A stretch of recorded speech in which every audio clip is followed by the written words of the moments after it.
क्या आपका जीवन साथी पहले से लिखा होता है? क्या जिस इंसान से आपकी शादी होगी उसका नाम, उसका चेहरा, उसका स्वभाव और आपके जीवन में उसका आना जन्म से पहले ही तय हो चुका होता है? और अगर सब कुछ पहले से लिखा है तो फिर इंसान की अपनी पसंद का क्या मतलब है? फिर हम किसी को चुनते क्यों हैं, किसी को छोड़ते क्यों हैं, किसी के लिए पूरी ज़िंदगी इंतज़ार करते हैं और कभी कभी जिस इंसान को पाने की सबसे ज़्यादा इच्छा होती है वही हमारे जीवन से क्यों चला जाता है? क्या यह सिर्फ संयोग है या इसके पीछे कर्म का कोई ऐसा नियम है जिसे हम सामान्य आँखों से देख ही नहीं पाते? आज की यह कहानी इसी सवाल का जवाब खोजने वाली है, लेकिन जवाब शायद वैसा नहीं होगा जैसा आपने अब तक सुना है, क्योंकि यदि शंकराचार्य के आद्य दर्शन की रोशनी में जब हम इस सवाल को देखते हैं तो एक बहुत गहरी बात सामने आती है। शायद जीवन साथी सिर्फ वह व्यक्ति नहीं है जिसे हम शादी के लिए चुनते हैं, बल्कि वह व्यक्ति हमारे जीवन में हमारे कर्मों, संस्कारों, इच्छाओं और सीखों के एक जटिल मेल के रूप में प्रवेश करता है। लेकिन इसका अर्थ यह बिल्कुल नहीं कि ऊपर कहीं कोई बैठकर आपकी पूरी शादी की तारीख, व्यक्ति का नाम और हर बातचीत पहले से लिख रहा है। असली रहस्य इससे कहीं ज़्यादा गहरा है। कल्पना कीजिए, एक लड़का है, वह अपने जीवन में कई लोगों से मिलता है।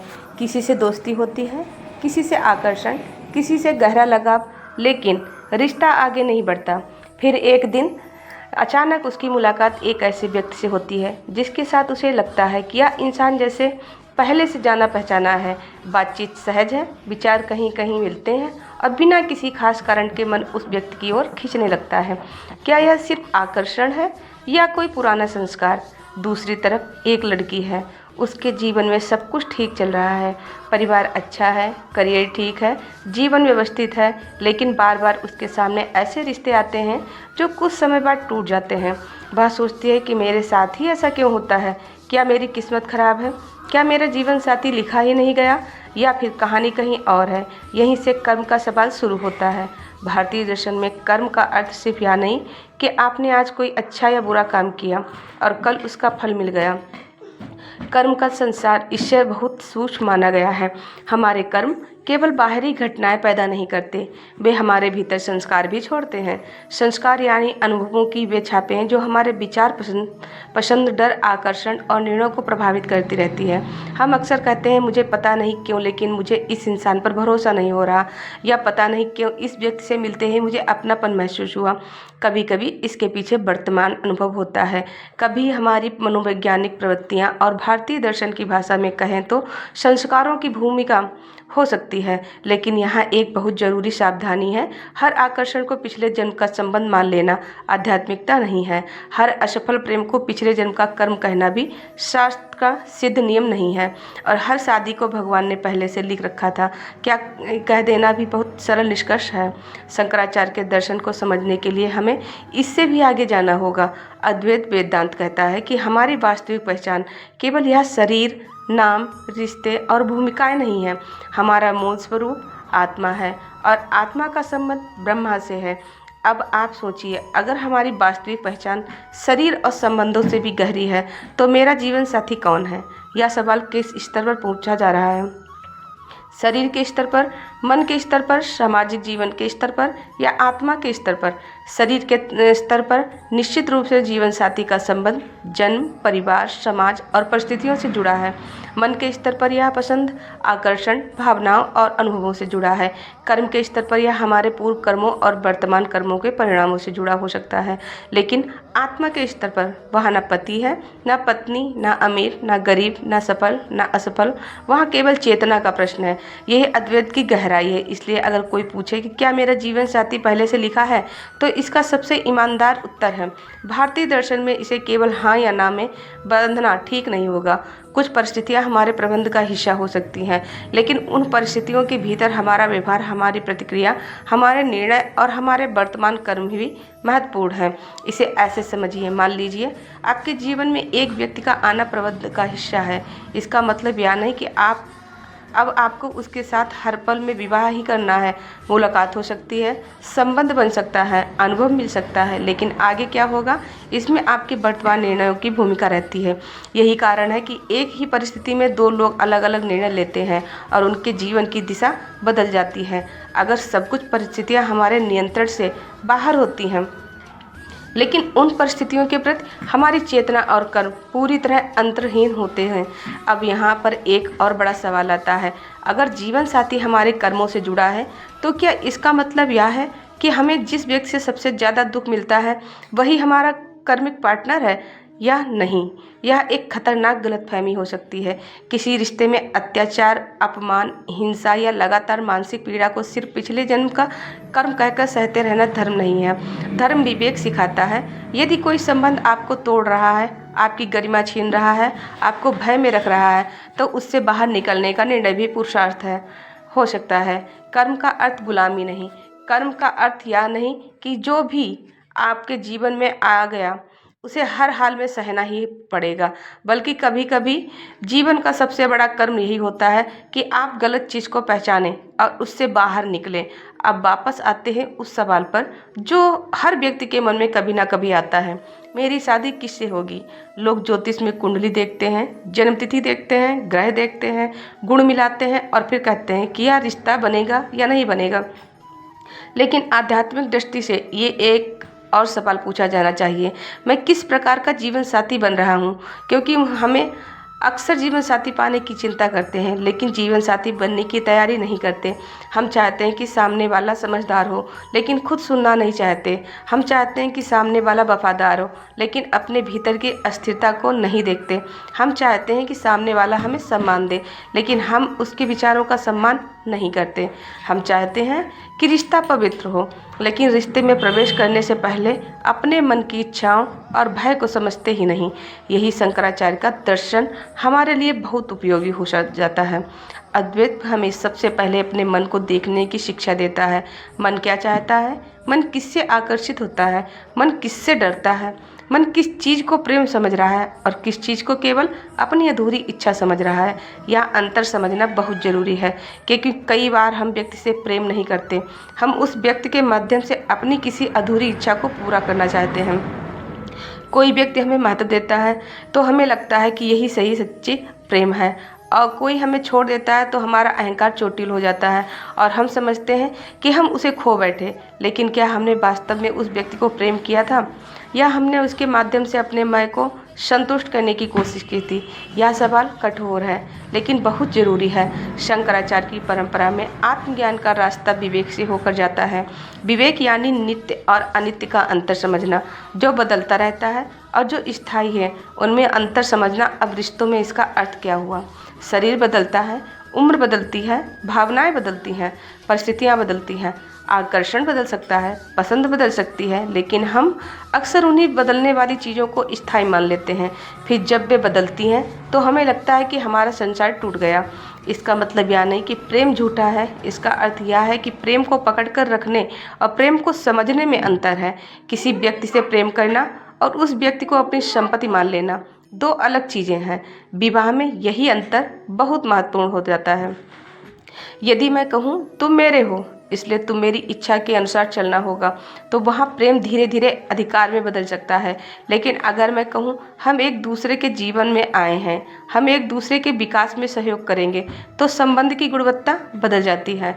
अब सवाल उठता है कि अगर जीवन साथी पहले से लिखा नहीं है तो फिर लोगों को एक दूसरे से मिलने की इतनी अजीब घटनाएं क्यों होती हैं? दो लोग हजारों लोगों की भीड़ में एक ही जगह कैसे मिल जाते हैं? किसी शादी में अचानक मुलाकात, किसी पुराने परिचित का वर्षों बाद लौटना, किसी यात्रा में किसी अनजान व्यक्ति से मिलना और फिर वही व्यक्ति जीवन का सबसे महत्वपूर्ण इंसान बन जाना। क्या यह केवल संयोग है? विज्ञान इसे संयोग, सामाजिक नेटवर्क, मनोवैज्ञानिक समानताओं और परिस्थितियों से समझा सकता है। आध्यात्मिक परंपरा इसे कर्म और संस्कार की भाषा में देख सकती है, लेकिन हमें किसी एक व्याख्या को अंतिम सत्य घोषित करने से बचना चाहिए, क्योंकि जीवन में रहस्य है और रहस्य का सम्मान करना भी आध्यात्मिकता का हिस्सा है। अब एक बात बहुत ध्यान से सुनिए, अगर आपका कोई रिश्ता टूट गया है तो इसका मतलब यह नहीं कि आपका जीवन साथी आपसे छीन लिया गया। हो सकता है वह संबंध आपके जीवन में किसी सीख के लिए आया हो सकता है आपने उसमें खुद को पहचाना हो सकता है आपने पहली बार समझा हो कि आपको किस प्रकार का रिश्ता चाहिए और किस प्रकार का नहीं। हो सकता है उस संबंध ने आपके भीतर छिपे डर को सामने ला दिया और हो सकता है आपने उसके माध्यम से अपने बारे में ऐसी बात जानी हो जो अकेले रहते हुए कभी नहीं जान पाते। तब क्या वह रिश्ता असफल था?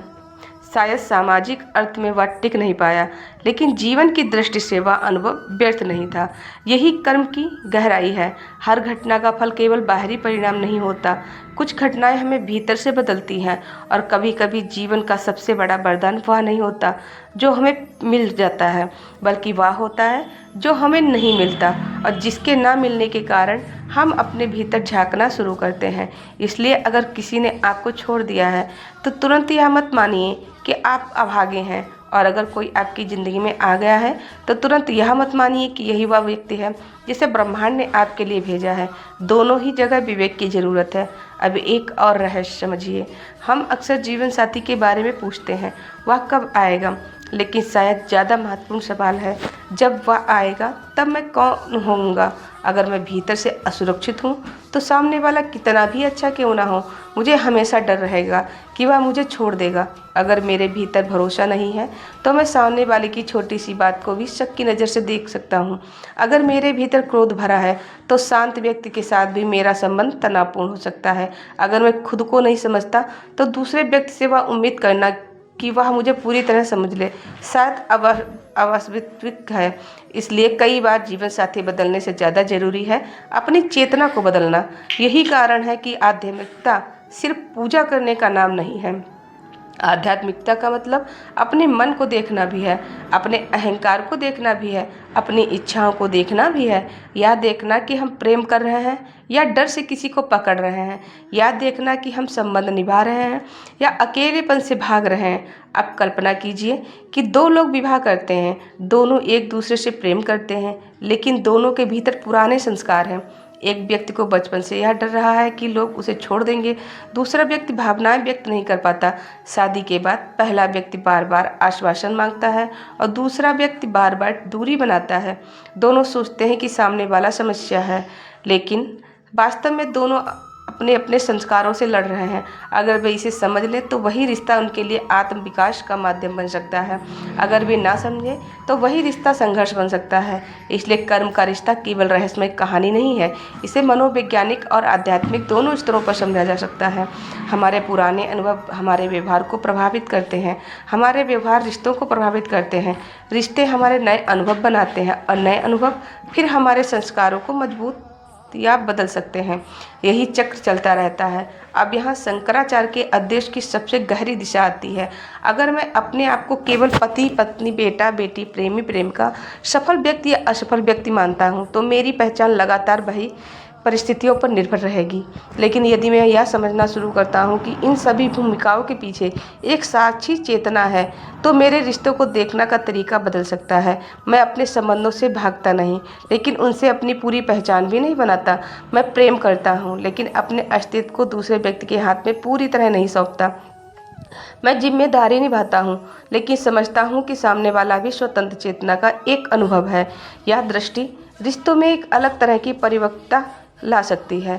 अब एक सवाल जो बहु लोग पूछते हैं, अगर सब कर्म है तो क्या मैं अपने जीवन साथी को बदल सकता हूँ? इसका उत्तर है, आप किसी दूसरे इंसान को अपनी इच्छा के अनुसार बदलने के लिए मजबूर नहीं कर सकते, लेकिन आप अपने व्यवहार, अपनी प्रतिक्रिया, अपनी सीमाएं, अपनी समझ और अपनी चेतना बदल सकते हैं। और जब आप बदलते हैं तो संबंध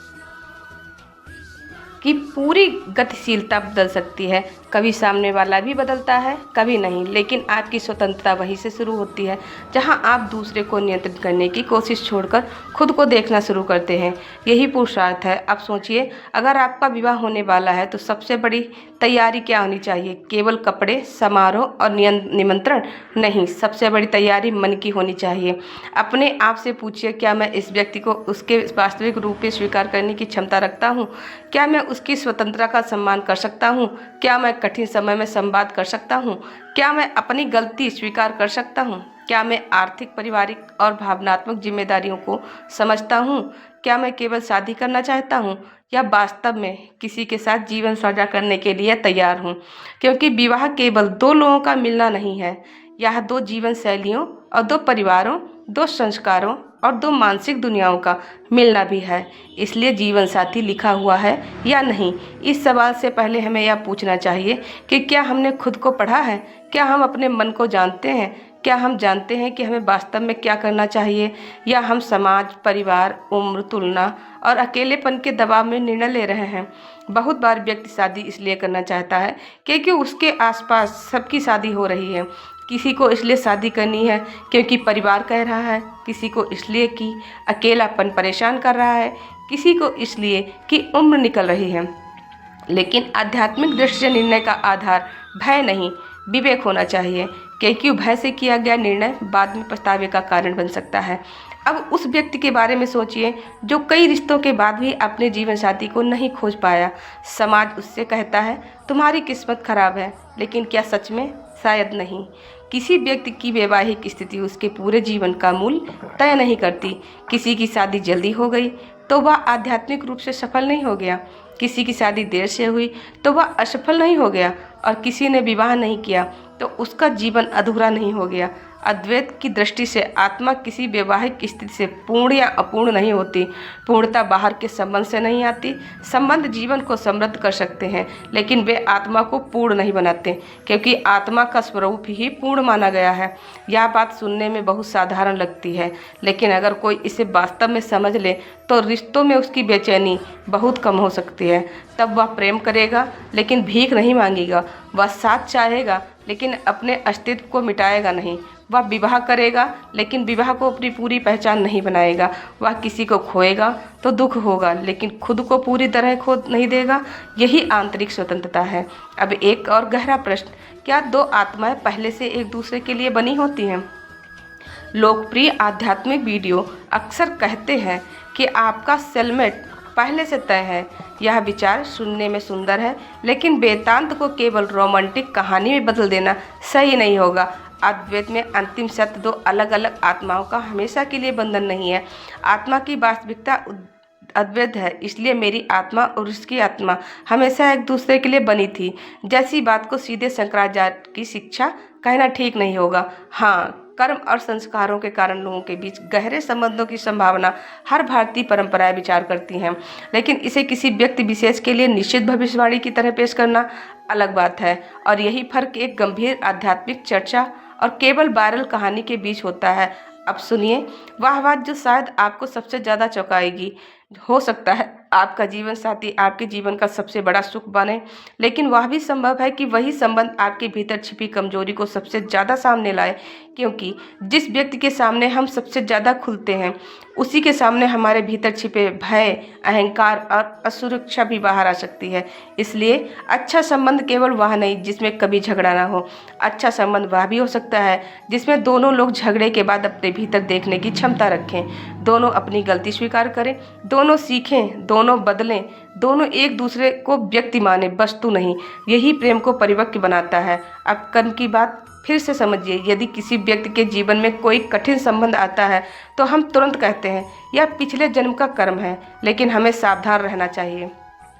हमारे पास किसी व्यक्तिगत घटना को निश्चित रूप से पिछले जन्म के कर्म का परिणाम घोषित करने का वैज्ञानिक या सार्वभौमिक तरीका नहीं है। यह धार्मिक या दार्शनिक विश्वास की सीमा में आता है। इसलिए बेहतर बात यह है कि हम कहें भारतीय कर्म दर्शन की जीवन की घटनाओं को कर्म के व्यापक सिद्धांत से जोड़कर देखता है, लेकिन हर व्यक्तिगत घटना का कारण निश्चित रूप से यही है। ऐसा दावा नहीं किया जा सकता। यह ईमानदारी बहुत जरूरी है, क्योंकि आध्यात्मिकता का उद्देश्य डर पैदा करना नहीं, समझ बढ़ाना है। अब अगर आप किसी रिश्ते में हैं और आपको लगता है कि शायद यही मेरा लिखा हुआ जीवन साथी है, तो एक छोटा सा परीक्षण कीजिए। अपने आप से पूछिए, क्या इस व्यक्ति के साथ मैं अपने वास्तविक रूप में रह सकता हूँ? क्या यह सम्मान है? क्या यह संवाद है? क्या यह विश्वास है?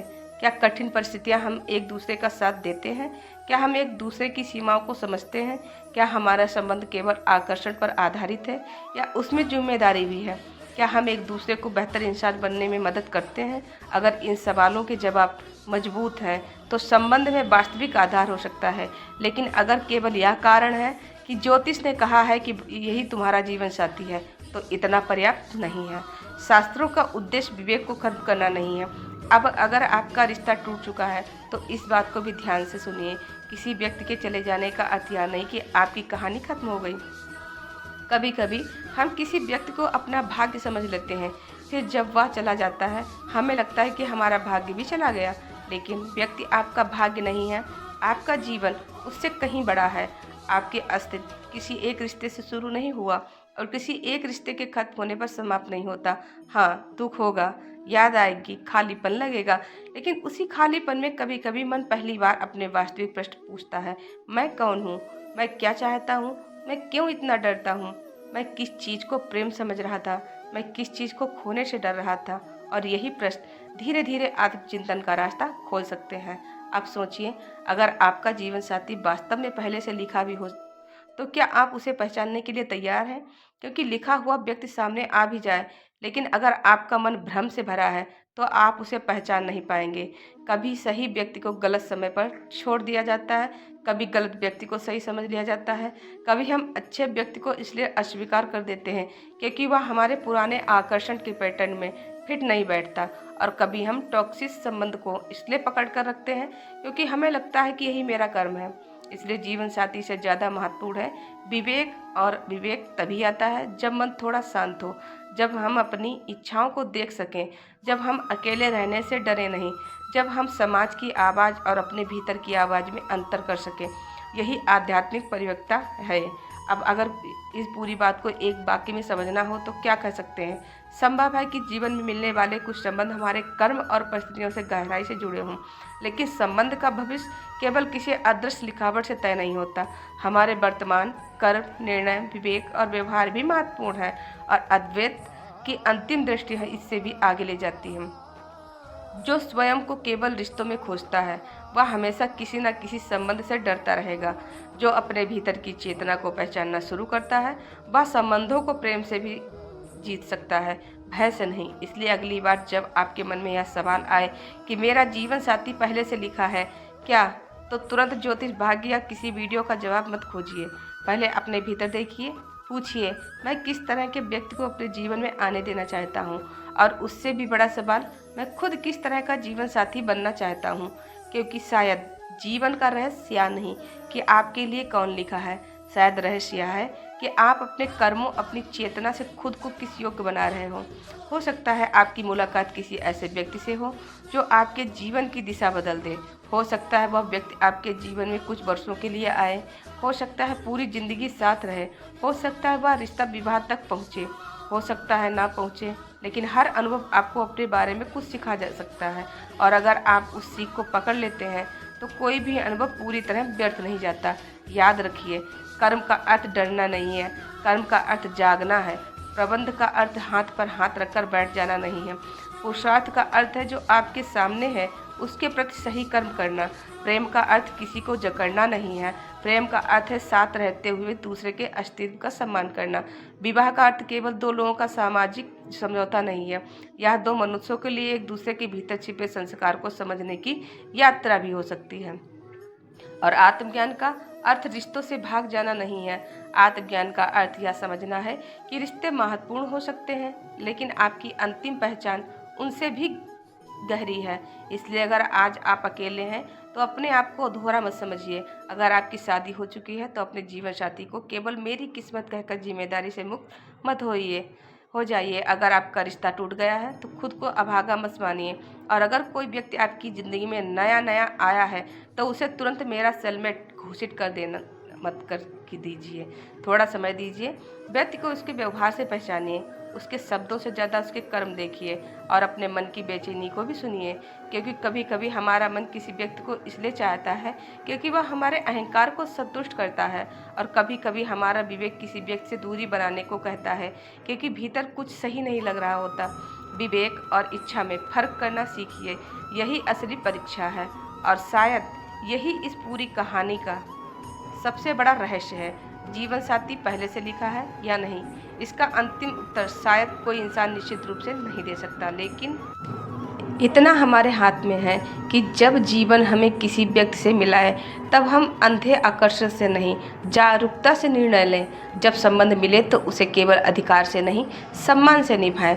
जब कठिनाई आए तो केवल भाग्य को दोष ना दें, अपने कर्मों को भी देखें। और जब कोई संबंध समाप्त हो जाए तो केवल यह ना पूछें कि अब मुझे छोड़कर क्यों चला गया, बल्कि यह भी पूछें इस अनुभव ने मुझे अपने बारे में क्या सिखाया। क्योंकि यही सवाल आपको पीड़ा से समझ की ओर ले जाता है, यही सवाल आपको शिकायत से साधना की ओर ले जा सकता है। और शायद यही वह जगह है जहाँ रिश्तों का रहस्य धीरे धीरे आत्मज्ञान के प्रश्न में बदल जाता है। आप किसके साथ विवाह करेंगे यह आपके जीवन का एक हिस्सा है, लेकिन आप स्वयं को कितना ज्ञान जान पाएंगे या उससे कहीं बड़ा प्रश्न है। कौन आपके जीवन में आएगा या हमेशा आपके हाथ में नहीं है, लेकिन उसके आने पर आप कैसे व्यवहार करोगे या बहुत हद तक आपके हाथ में है।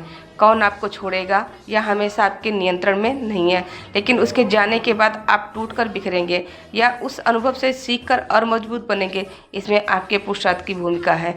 किस परिस्थिति का जन्म हुआ या शायद आपके प्रबंध का हिस्सा है हो, लेकिन उस परिस्थिति में आप कौन सा कर्म करते हैं या आपका वर्तमान है, और यही वर्तमान धीरे धीरे आपके भविष्य को आकार देता है। इसलिए आज से एक छोटा सा बदलाव कीजिए। अपने जीवन साथी के लिए प्रार्थना करने से पहले अपने भीतर उस व्यक्ति को तैयार कीजिए जो एक अच्छे जीवन साथी के योग्य हो। प्रेम मांगने से पहले प्रेम देना सीखिए, सम्मान पाने से पहले सम्मान देना सीखिए, विश्वास मांगने से पहले विश्वास योग्य बनिए, और किसी के आने का इंतजार करने से पहले अपने अकेलेपन के साथ शांत बैठना सीखिए। क्योंकि जो व्यक्ति अकेले में स्वयं के साथ सहज नहीं है वह कभी कभी रिश्तों में भी सुरक्षा खोजता रहता है, लेकिन जो व्यक्ति अपने भीतर थोड़ा स्थिर हो जाता है वह संबंध को आवश्यकता से नहीं, सहभागिता से जीता है। शायद तब जीवन साथी का प्रश्न भी बदल जाएगा। मेरे लिए कौन लिखा है की जगह प्रश्न होगा, मेरे जीवन में जो आया है उसके साथ मैं कितना जागरूक होकर जी रहा हूँ। और शायद यही सबसे सुंदर उत्तर है, क्योंकि भाग्य हमें अवसर दे सकता है, कर्म हमें परिस्थितियाँ दे सकते हैं, संस्कार हमें किसी दिशा में खींच सकते हैं, लेकिन विवेक हमें यह तय करने की शक्ति देता है कि उन परिस्थितियों में हमें क्या करना है। यही कारण है कि किसी भी रिश्ते को केवल भाग्य का नाम देकर छोड़ देना अधूरा है।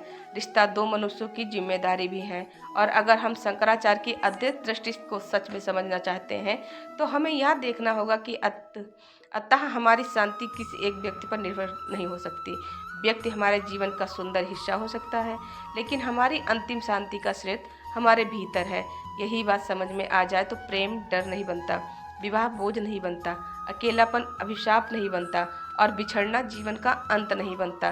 तब हम संबंधों को पूरी गहराई से जी सकते हैं, लेकिन यह जानते हुए कि हम उनसे बड़े हैं। और शायद तब जब कोई व्यक्ति हमारे जीवन में आएगा हम उससे यह नहीं कहेंगे कि तुम मेरे भाग्य में लिखे थे इसलिए तुम्हें मेरे साथ रहना ही होगा। हम कहेंगे तुम मेरे जीवन में आए हो, मैं तुम्हारे साथ ईमानदारी, सम्मान और प्रेम से चलना चाहता हूँ। जब तक हमारा रास्ता साथ है हम उसे सुंदर बनाएंगे, और अगर कभी रास्ते अलग भी हुए तो मैं अपने अहंकार की संपत्ति नहीं मानूंगा। यही प्रेम की परिपक्वता है और यही कर्म की समझ है, और शायद यही उस रहस्य की पहली सीढ़ी है जिसे लोग पहले से लिखा जीवन साथी कहते हैं। हो सकता है कुछ मुलाकातें हमारे लिए पहले से बनी परिस्थितियों का परिणाम हो सकता है कुछ रिश्ते हमारे पुराने संस्कार को जगाने आए हों, हो सकता है कुछ लोग हमें सुख देने आए हों और कुछ हमें हमारी कमजोरियां दिखाने। लेकिन अंतिम यात्रा बाहर के व्यक्ति को खोजने की नहीं, भीतर के स्वयं को पहचानने की है। और जब यह बात समझ में आती है तब जीवन साथी का प्रश्न भी एक नई रोशनी में दिखाई देता है। तब हम भाग्य के पीछे भागना बंद करते हैं और अपने कर्मों पर ध्यान देना शुरू करते हैं। तब हम भविष्य की चिंता कम करते हैं और वर्तमान को बेहतर बनाते हैं। तब हम पूछते हैं आज मैं कैसा इंसान हूँ, आज मैं अपने रिश्ते में कितना सच्चा हूँ, आज मैं अपने शब्दों से किसी को चोट तो नहीं पहुँचा रहा, आज मैं किसी को नियंत्रित करने की कोशिश तो नहीं कर रहा, आज मैं अपने डर को प्रेम का नाम तो नहीं दे रहा। और शायद यही प्रश्न हमारे वास्तविक भाग्य को बदलने की शुरुआत बनते हैं, क्योंकि अगर भविष्य पूरी तरह पत्थर पर लिखा होता तो आत्मचिंतन का कोई अर्थ नहीं होता। लेकिन भारतीय दर्शन हमें बार बार जागरूक कर्म की ओर बुलाता है। इसलिए अगर आज आपके मन में भी यह सवाल था कि क्या मेरा जीवन साथी पहले से लिखा है, तो इस वीडियो का उत्तर केवल इतना नहीं कि हाँ या ना, नहीं, उत्तर यह है कि जीवन में कुछ परिस्थितियाँ हमारे हाथ से बाहर हो सकती हैं, लेकिन हमारी चेतना, हमारा विवेक, हमारा आचरण और हमारे वर्तमान कर्म हमारे लिए अत्यंत महत्वपूर्ण है। इसलिए अपने जीवन साथी की तलाश से पहले अपने भीतर के साथी को खोजिए। वह साक्षी है, जो सुख में भी है और दुख में भी है, सफलता में भी है और असफलता में भी, संबंध में भी है और अकेलेपन में भी। वही भीतर की चेतना आपकी सबसे पहली संगिनी है, सबसे पहला साथी है। बाकी सभी समझ जीवन की यात्रा के सुंदर पड़ाव हैं। किसी को पकड़कर मत बैठिए, किसी को खोकर स्वयं को मत खोइए और किसी रिश्ते को केवल भाग्य कहकर अपनी जिम्मेदारी मत भूलिए। प्रेम कीजिए लेकिन जागरूक होकर, विवाह कीजिए लेकिन विवेक से, संबंध निभाइए लेकिन सम्मान के साथ। और यदि कभी जीवन आपको किसी ऐसे मोड़ पर ले आए जहाँ सब कुछ समझ से बाहर लगे, तब एक पल रुककर अपने भीतर पूछिए, मैं इस परिस्थिति से क्या सीख सकता हूँ। शायद उसी क्षण आपको यह उत्तर मिल जाए जिसे आप इतने समय से बाहर खोज रहे थे। और शायद तब आपको समझ आए कि जीवन साथी का सबसे बड़ा रहस्य यह नहीं कि वह पहले से लिखा था, या नहीं, सबसे बड़ा रहस्य यह है कि जीवन ने आपको जिस व्यक्ति से मिलाया उसके साथ अपने अपने भीतर कितना प्रेम, कितना धैर्य, कितना विवेक और कितना जागरूकता पैदा की। यही आपका वास्तविक पुरुषार्थ है, यही आपके वर्तमान कर्म है और यही वह जगह है जहाँ भाग्य की कहानी धीरे धीरे आत्मज्ञान की कहानी बन जाती है। जय श्री राधे।